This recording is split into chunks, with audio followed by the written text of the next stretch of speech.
Hi everyone, this is Megan with Left to Knots, and today I'm going to show you how to crochet the puff stitch.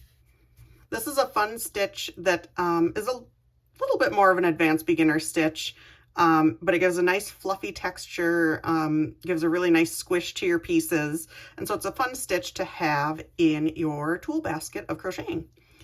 So what I've got here is the start of a swatch that is an odd number of stitches wide. I think this is 11 stitches wide.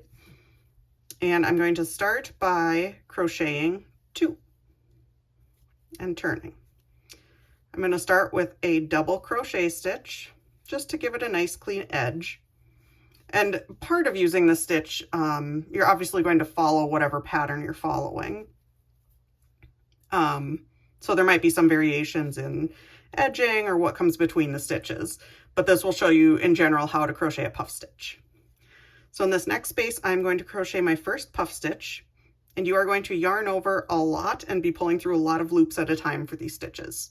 So you really want to try to keep your tension even. So I'm going to yarn over, insert my hook into this next stitch, yarn over, pull through the stitch, and I'm just going to pull up a little bit so that it's at the same height as that double crochet that's next to it. Now I'm going to yarn over again, keeping that height. Insert into the same stitch, yarn over, and pull up a loop. Now I'm going to yarn over again, insert into the same stitch, and pull up another loop. And notice each time I'm pulling up to that same height as that double crochet that I started with. Yarn over, pull up a loop. I'm going to do this until I have 11 loops on my hook. 1, 2, 3, 4, 5, 6, 7, 8, 9. So one more time, yarn over, pull up a loop, and that's 11. So now I'm going to yarn over and pull through all 11 loops on my hook.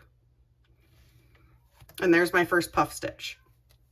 Now, depending on your pattern, you may either chain 1 and skip your next stitch, or you might go straight into a double crochet in this stitch.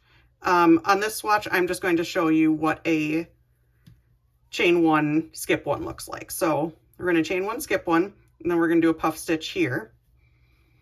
So yarn over, insert your hook, pull up a loop, getting that height. It's easy for these to get smaller and smaller. And you do want just a little bit of that height so that your stitch gets nice and puffy.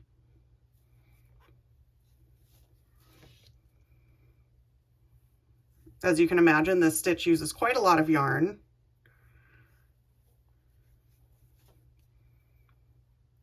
So we've got 1, 2, 3, 4, 5, 6, 7, 8, 9.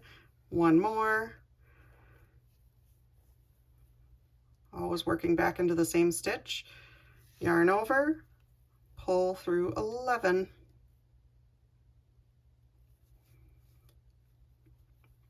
Chain 1, skip 1, and again, a puff stitch here. 2, 3, 4, 5. That should give me 11 loops. 1, 2, 3, 4, 5, 6, 7, 8, 9, 10, 11. So you can just start counting the number of times you yarn over and go through your stitch.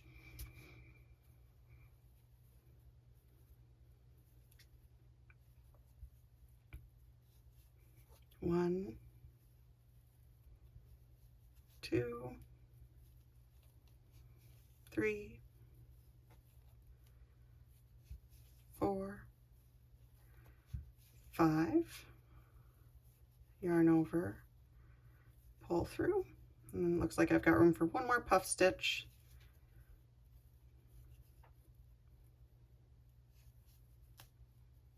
One, 2, 3,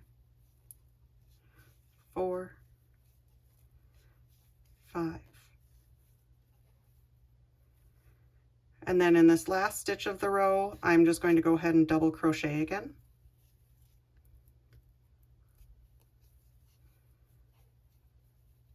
give it a nice clean edge. So there's our row of puff stitches. They're like cute little pillows right along the row.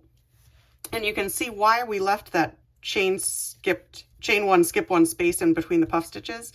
If you were to do puff stitches all the way across, it would have widened and you'd get like your project would start curving outward.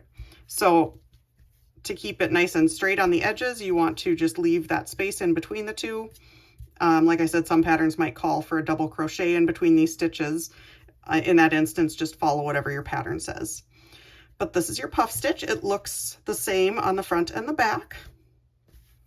And it's just a cute little stitch to be able to add to. I really like it with scarves and hats because it makes them nice and squishy and soft. Or blankets. I hope you learned something new today and that this was helpful. I've got a lot of patterns that use this stitch that I will link in the video description below, along with a lot of other free patterns and video tutorials on my website at www.leftandknots.com. I hope you enjoyed learning this stitch, and we'll see you again next time. Thanks for watching.